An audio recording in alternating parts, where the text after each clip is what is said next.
जय जोहार संगवारी हो। मैं हूँ रोहित और आप मन देखा था मोर यूट्यूब चैनल रोहित कुरवंशी। संगवारी हो, अभी गांव-गांव में शादी बर बिहाव के भारी सीजन चलत है। गांव-गांव में हर जगह देखबे तो शादी के धूम धड़क्का चलत है।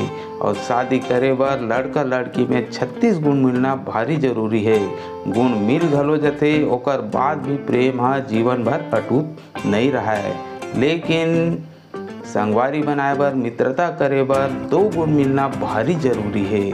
पहला गुण कि संगवारी हा मुर्गा खाए और दूसरा गुण संगवारी हा दारू पिए। तहन देख, एक के घंटा में प्रेम हा अटूट हो जाते। रुको जरा, सबर करो। बोला धक्का बुक्की नहीं करने का, आराम से लेने का। Once more!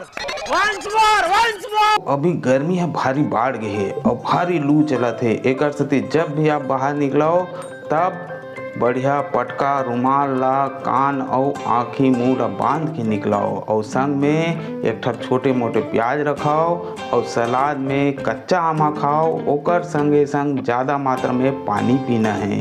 ओकर बाद भी कहीं गर्मी लग गए, ओकर बाद भी कहीं आप ला लू लग गए ना, तब पत्नी ला बताओ।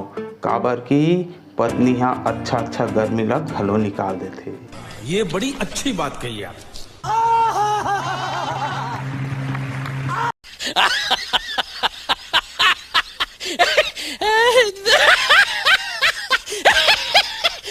खत्म। Bye bye, tata, goodbye, गया।